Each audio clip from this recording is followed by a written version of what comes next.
9 मई को रात के करीबन 9 सवा 9 बजे अनंतनाग टाउन में जंगलात मंडी वाली साइड में एक टेररिस्ट अटैक जो है वो पेश आया था और उसमें एक उधमपुर के लोकल दीपू कुमार उर्फ दीपू उनका जो है इस टेररिस्ट एक्ट में उनका कत्ल किया गया था। और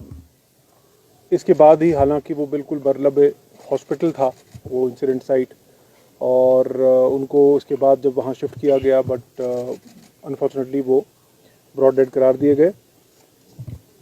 उसके बाद उसके साथ ही हमारी जो सर्च ऑपरेशंस और इन्वेस्टिगेशन और जो तफ्तीश वगैरह हुई, और इसमें हमारे पास जो टेक्निकल लीड्स आई सामने, और उसके साथ साथ जो हमारी बाकी इन्वेस्टिगेशन हुई, उस इन्वेस्टिगेशन की बेसिस पे जो है हमें कुछ क्लूज़ मिले और उस क्लूज़ के चलते हुए हम आगे बढ़े। इसी दौरान हमने कुछ सस्पेक्ट्स पे ज़ीरो इन किया और काफ़ी सारे और सस्पेक्ट्स को भी हमने उठाया और उनसे हमने जो है इंटरव्यूज़ किए, इंटरोगेशन की। और इसी दौरान में इसी असना में जो है हमारे पास 2 इंडिविजुअल्स हैं, 2 पर्सन्स हैं जो कि अनंतनाग टाउन के ही रहने वाले हैं, देवा कॉलोनी के। एक का नाम सहरान बशीर नदाफ है और दूसरे का नाम उबैद नज़ीर लाइगरू है। ये दोनों लड़के मिसिंग हो गए। हमारी इन्वेस्टिगेशन भी इन्हीं इंडिविजुअल्स की तरफ पॉइंट कर रही थी और इनके लिए फिर एक लंबा चौड़ा जो है हमें एक सर्च ऑपरेशन लॉन्च करना पड़ा। जैसे जैसे हमारे पास और टेक्निकल क्लूज़ और बाकी ह्यूमन इंट की जो क्लूज़ हमारे सामने आए, उस सब को साथ में लेते हुए ultimately we were able to arrest the accused. And उसके बाद जो है पूरी कॉन्स्पिरेसी उसका खुलासा किया गया। इसमें काफ़ी टाइम हमें जो है वो लग गया प्रॉपरली पूरी चेन को कवर करने में कि किसने वेपन सप्लाई किया था और किसने रेकी की थी और कैसे उस पूरे वाक़े को अंजाम दिया गया था और कैसे उसमें प्रॉपर प्लानिंग के तहत, प्रॉपर कॉन्स्पिरेसी के तहत जो है डायरेक्शंस पाकिस्तान बेस्ड हैंडलर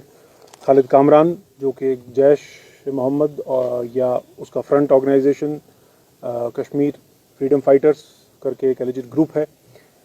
उसके हैंडलर ने कैसे डायरेक्शंस दी और वो डायरेक्शंस कैसे बामल लाई गई, और ये पूरी कॉन्स्पिरेसी का खुलासा हो गया है। और जैसा कि आपको जो हमारा इसमें सिट है उन्होंने जो इसमें काम किया है और जो हमारा उसमें इन लोगों ने इन्वेस्टिगेशन किया है, उसके हिसाब से आपके सामने जो प्रेस हैंडआउट भी रखा गया है उसमें इसकी डिटेल्स हमारे पास क्लियर होती हैं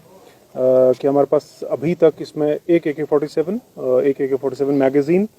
40 rounds of AK ammunition, 2 pistol magazine, 7 live rounds of pistols, 7 empty cartridges, 3 hand grenades, mobile phones और एक स्कूटी जो है जो इस कार्रवाई को अंजाम देने में यूज़ हुआ था, ये सब चीज़ें इसमें रिकवर हुई हैं। और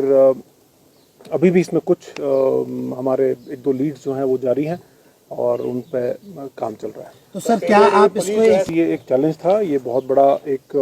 जो केस था वो हमारे पास था, और जैसे कि आप जानते ही हैं कि इस तरह की जो माइनॉरिटी किलिंग हो रही है उसमें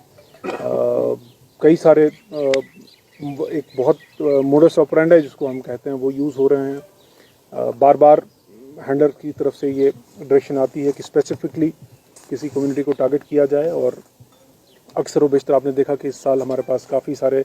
इंसिडेंट हुए पिछले साल 1.5 साल में, जहाँ पे कम्युनिटी की बेसिस पे या रेजिडेंस की बेसिस पे टारगेट किया गया लोगों को। और जैसे कि इस केस में भी आप देखेंगे कि जो विक्टिम था वो बहुत ही एक गरीब आदमी था और अपनी फैमिली को सपोर्ट करने के लिए यहाँ पे एक मेले में काम कर रहा था। तो डेफिनेटली ये हमारे लिए बहुत इंपॉर्टेंट केस था, और I would say that it was a matter of the dignity of the police कि हम इस केस को वर्कआउट करें। यही कहा, yes of course this was a group which has been working for some time. There are some leads which we are investigating. We expect certain more arrests and certain more revelations in the case, and at the same time I would say that this is a classical example of a what we have been talking about, a hybrid terrorist module, in which a complete fresher, a complete young, impressionable mind is used by handlers across and targeted to carry out such dastardly attacks. And somehow these minds are, I would say, brainwashed enough, and they are motivated enough, and they are radicalized enough to carry out such dastardly acts merely on the directions of the terrorist.